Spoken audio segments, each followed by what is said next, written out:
9 September 1949 di Desa Tremas, Pacitan, Jawa Timur. Selepas azan zuhur berkumandang, lahirlah seorang bayi laki-laki sehat dan tampan dari pasangan Raden Sukoco dan Siti Habibah. Bayi itu diberi nama Susilo Bambang Yudhoyono. Seperti pada umumnya, doa orang tua tertuang dalam nama anaknya. Berharap kelak anaknya menjadi seorang laki-laki gagah yang santun, memiliki nilai-nilai kesusilaan, dan memenangkan setiap peperangan.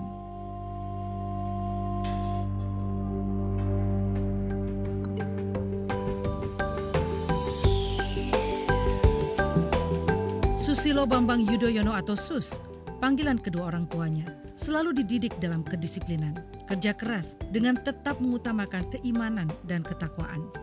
Jadi walaupun anak tunggal, SBY tetap hidup sederhana dan biasa bekerja keras. Ia pun tumbuh menjadi anak desa yang cerdas, pandai bergaul, dan religius. Hal ini tak heran karena ayahandanya memiliki darah pesantren. Para leluhurnya adalah pendiri pondok pesantren modern Gontor.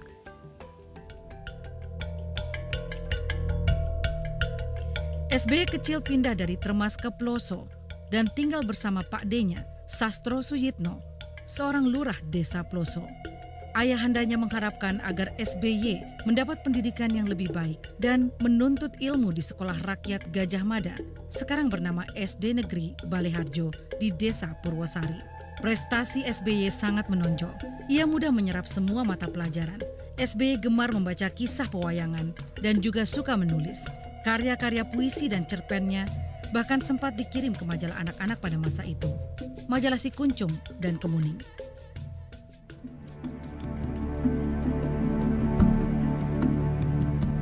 Kelas 3 SD, SBY sudah bercita-cita ingin menjadi tentara.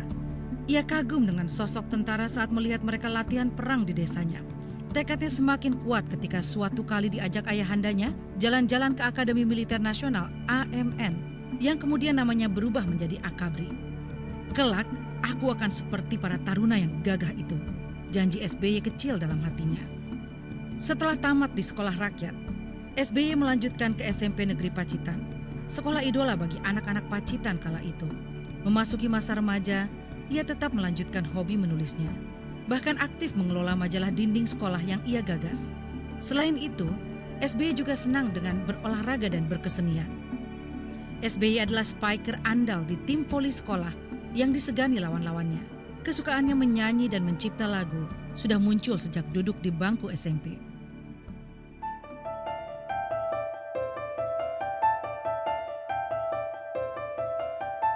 Bakat seni SBY semakin menonjol saat duduk di bangku SMA. Ia piawai bermain musik dan bergabung dengan grup band sekolah sebagai pemain bass. Bandnya bahkan pernah diminta tampil menghibur Gubernur Jawa Timur saat itu, Muhammad Wiono. Kecintaannya terhadap musik tidak membuat prestasi SBY menurun. Ia tetap menjadi murid yang menonjol, terutama dalam pelajaran berhitung, ilmu bumi, dan sejarah. Saat SMA, seorang guru yang bernama Pak Sunaryo membuat SBY terkesan. Guru yang juga kepala sekolah SMA 271 itu membantu mencetak mental dan karakter SBY. Ada kata-kata yang selalu diingat dan terekam di dalam memori SBY, yaitu tidak ada kata tidak bisa, harus mandiri, dan tidak usah minta ke sana kemari. Selain itu, kenangan tak terlupakan bersama Pak Sunaryo adalah saat SBY dan teman-temannya ikut membantu mendirikan sekolah sambil tetap belajar. Mereka ikut mencari batu dan pasir untuk pembangunan gedung sekolah. Selepas SMA tahun 1968, SBY seakan tak sabar ingin mewujudkan impiannya sejak kecil untuk menjadi tentara.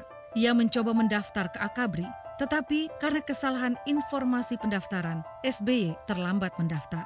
Jadilah SBY menekuni dulu kuliah di Fakultas Teknik Mesin di ITS. Kuliah ini tidak selesai dan ia pindah ke pendidikan guru sekolah lanjut pertama PGSLP di Malang.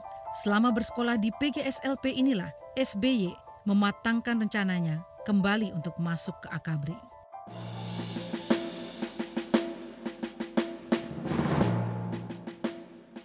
Niat SBY masuk ke Akabri terlaksana di tahun 1970 dan ia pun menuai pendidikannya di Lembah Tidar, Magelang. SBY telah menunjukkan kecemerlangannya sejak Akabri.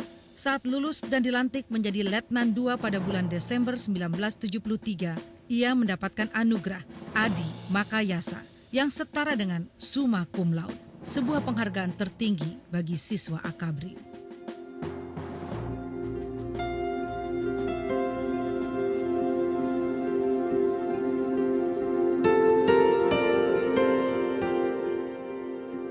Saat mengikuti pendidikan Akabri di Magelang, SBY berkenalan dengan Kristiani Herawati atau Ani, putri Sarwo Edi Wibowo, yang merupakan gubernur Akabri masa itu.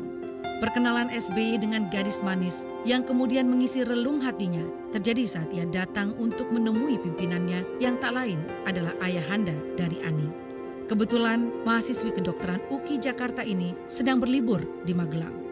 Tahu ada gadis cantik di sini, dari dulu harusnya saya cari alasan datang kemari, kata SBY dalam hati.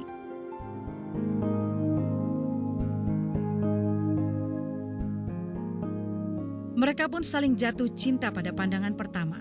Sejak itu SBY dan Ani menjalin hubungan cinta jarak jauh dengan saling berkirim surat. Rindu mereka ditumpahkan dalam ribuan kata-kata yang indah. Jarak Jakarta-Magelang terasa dekat bagi kedua insan yang sedang jatuh cinta. Kedua sejoli itu kemudian bertunangan sebelum Ani berangkat ke Seoul mengikuti ayahandanya yang menjadi duta besar Republik Indonesia di Korea Selatan. 30 Juli 1976 adalah hari yang membahagiakan bagi SBY dan Ani karena pada hari itu mereka melangsungkan akad nikah. Dan uniknya, mereka menikah bersamaan dengan dua saudara perempuan Ani, yaitu Mbak Titi dan Dek Tuti. Dan tanggal 31 Juli 1976 dilangsungkan resepsi pernikahan di Ballroom Hotel Indonesia. Malam itu benar-benar malam yang tidak terlupakan, penuh dengan cerita, rasa haru, bahagia bercampur menjadi satu. Rinduku padamu, duhai kekasih. Setelah menikah, keduanya menjalani kehidupan yang sederhana. Selama berumah tangga, Ani sering ditinggal bertugas, baik di dalam negeri maupun di luar negeri. Namun Ani telah siap mengabdi sebagai istri prajurit yang selalu setia mendampingi SBY. Pernikahan SBY dan Ani dikaruniai dua jagoan kecil. Agus Harimurti Yudhoyono, lahir pada tanggal 10 Agustus 1978. Dan Edi Baskoro Yudhoyono, lahir pada tanggal 24 November 1980, yang menjadi penyemangat hidup SBY dan Ani.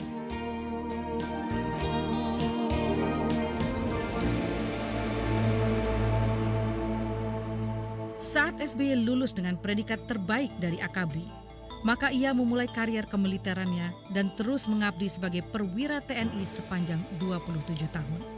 SBY meraih pangkat Jenderal TNI pada tahun 2000. Sepanjang masa itu, SBY mengikuti serangkaian pendidikan dan pelatihan di Indonesia dan luar negeri. Karier militernya dimulai pada tahun 1974 sebagai Dantonpan Yonif Linut 330 Kostrad. Karir SBY bergulir cepat. Bagi SBY, tugas merupakan titah yang sangat menantang. Dalam tugas militernya, SBY pernah menjadi komandan pasukan dan teritorial, perwira staf, pelatih dan dosen, baik di daerah operasi maupun markas besar. Penugasan itu diantaranya sebagai Komandan Brigade Infanteri Lintas Udara 17 Kostrad, Pangdam II Sriwijaya, dan Kepala Staf Teritorial TNI. Karena sosoknya yang berbakat memimpin dan kecakapannya berbahasa Inggris, SBY terpilih mengikuti pendidikan lintas udara Airborne dan pendidikan pasukan Komando Ranger di Pusat Pendidikan Angkatan Darat Amerika Serikat, Fort Benning, Georgia, Amerika Serikat, 1975. Saat berpangkat Letnan Kolonel, SBY dikirim mengikuti US Army Command and General Staff College, CGSC, di Fort Leavenworth, Amerika Serikat, dan menjadi lulusan terbaik kedua setelah perwira asal Australia.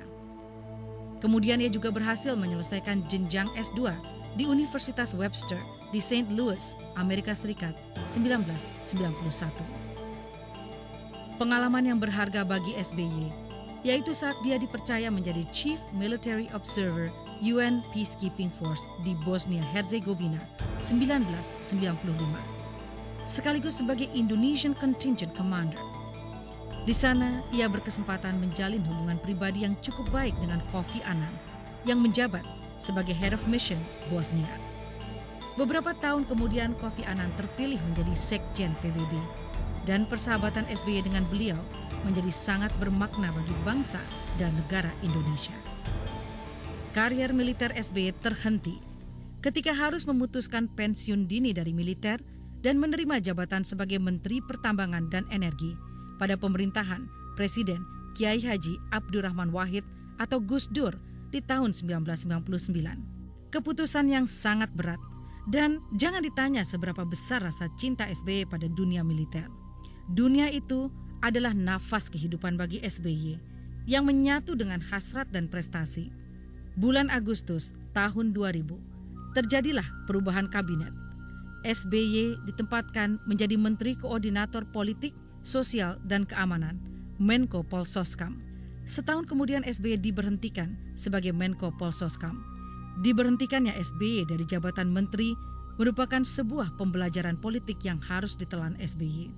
SBY dengan alamiah dimatangkan untuk memahami politik secara utuh.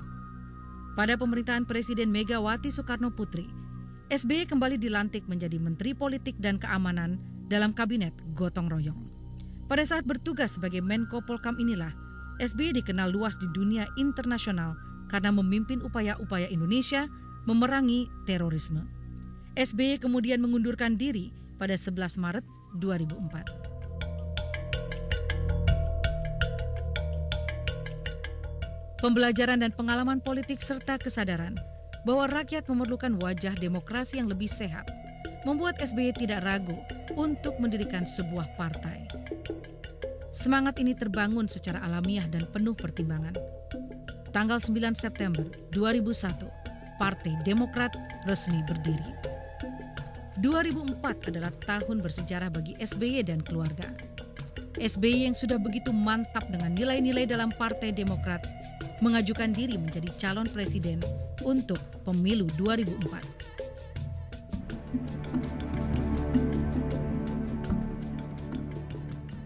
Oktober 2004 merupakan hari yang bersejarah. SBY dilantik menjadi Presiden Republik Indonesia ke-6 dengan Wakil Presiden Bapak Yusuf Kala. Mereka adalah Presiden dan Wakil Presiden pertama yang dipilih langsung oleh rakyat untuk periode 2004-2009. Di awal masa baktinya sebagai Presiden, musibah datang bertubi-tubi. Tanggal 26 Desember 2004, bencana tsunami terjadi di Aceh dan Nias. SBY mendapatkan kabar bencana yang meluluh lantakkan kota Serambi Mekah itu saat beliau sedang mengunjungi lokasi gempa di Nabire, Papua. Segera setelah mendapat berita itu, SBY segera terbang dari Jayapura langsung menuju Aceh. SBY segera mengerahkan TNI dan Polri untuk menjadi juru operasi tanggap darurat. Karena kondisi lapangan sangat parah, SBY segera mengambil keputusan menangani krisis tsunami dengan mengeluarkan kebijakan Open Sky Policy, yaitu membuka Aceh secara total pada dunia luar, baik militer maupun LSM. Kebijakan ini terbukti sangat membantu mempercepat proses rekonstruksi Aceh.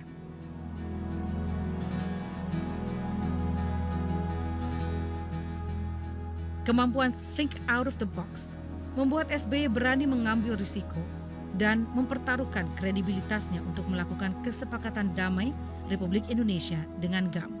Ketika semuanya masih terpaku dengan bencana tsunami, ia segera berpikir mengenai peluang perdamaian. Hal itu dilakukan agar pembangunan Aceh bisa berjalan lancar. SBY akhirnya berhasil melakukan perdamaian di Aceh dan mengakhiri konflik yang terjadi selama kurun waktu 30 tahun terakhir antara GAM dan pemerintah Indonesia.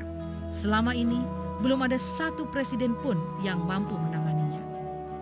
5 tahun kemudian, pada tahun 2009, SBY terpilih kembali menjadi Presiden Republik Indonesia periode 2009-2014 bersama Bapak Budiono sebagai Wakil Presiden.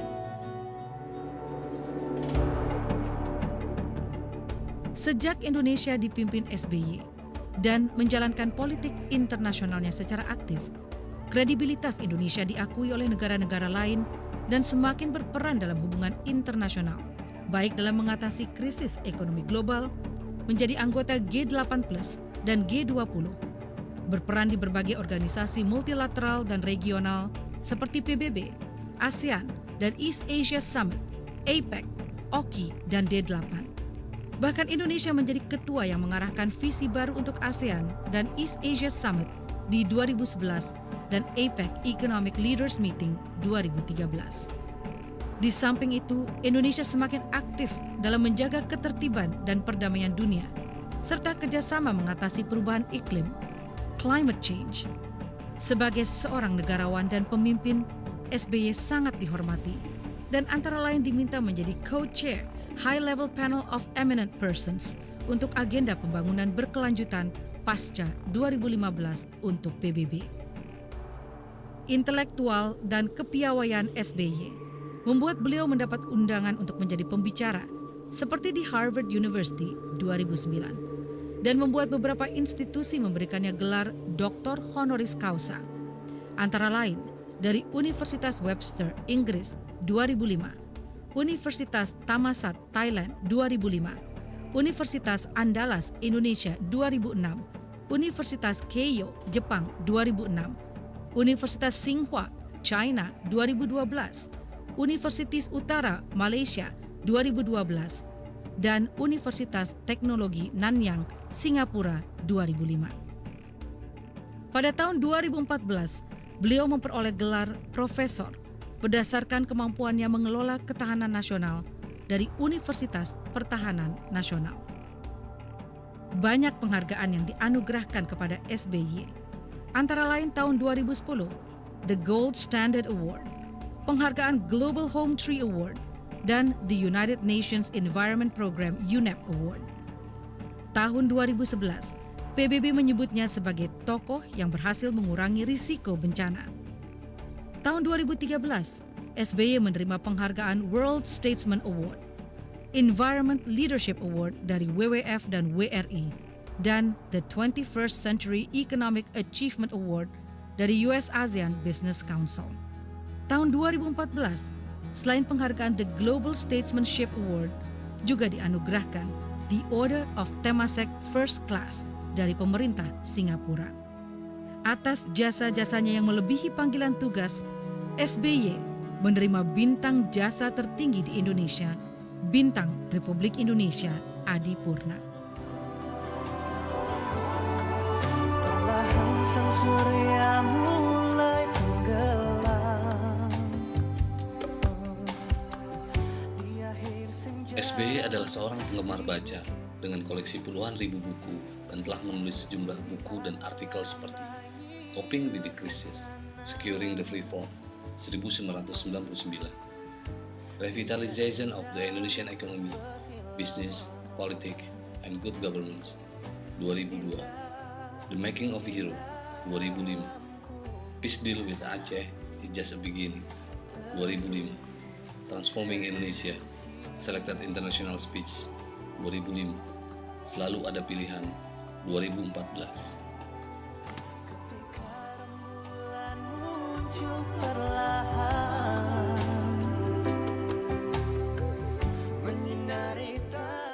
Kesibukannya sebagai Presiden Republik Indonesia tidak mengurangi kecintaan SBY dalam bermusik.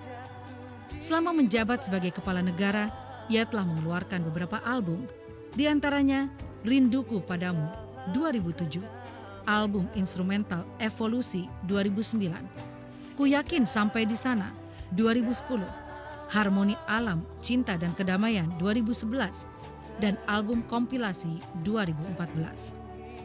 Walaupun SBY telah menghasilkan banyak karya dan lagu, namun tak satu pun tugas yang diabaikannya hanya karena hobinya itu. Kepiawaian SBY juga menjadi salah satu yang membedakan dirinya dengan presiden-presiden terdahulu.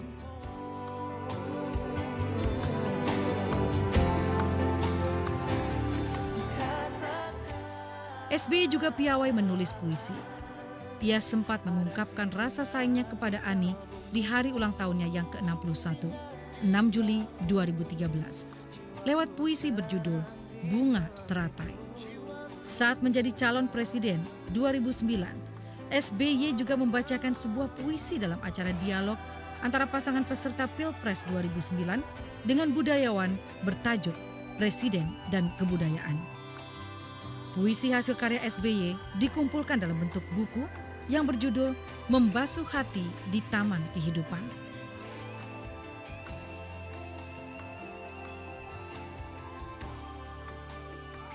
Kini lengkap sudah capaian SBY di usianya yang ke-65. Selain dikaruniai 2 orang putra yang sudah mapan di karirnya masing-masing dan memiliki 2 menantu yang cantik, yaitu Anissa Larasati Pohan dan Siti Ruby Alia Rajasa, juga diberikan 2 orang cucu yang cantik dan tampan, yaitu Almira Tunggadewi Yudhoyono dan Airlangga Satriadi Yudhoyono, membuat kehidupan SBY lebih ceria. Dengan didampingi istri tercinta, Ani Yudhoyono, SBY menapaki kehidupan dengan penuh sukacita.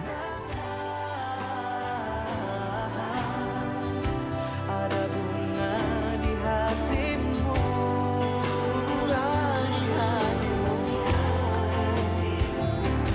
Katakan.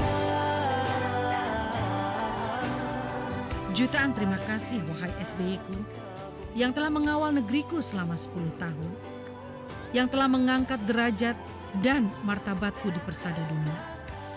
Engkau telah memberikan rasa bangga di dadaku menjadi rakyat Indonesia. Namamu tak akan terpisahkan di tugu bumi pertiwi, tergores indah dengan tinta emas di setiap relung jiwa anak bangsa. Tak ada kata yang dapat kuucapkan. Sekali lagi, terima kasih, pemimpin bangsaku.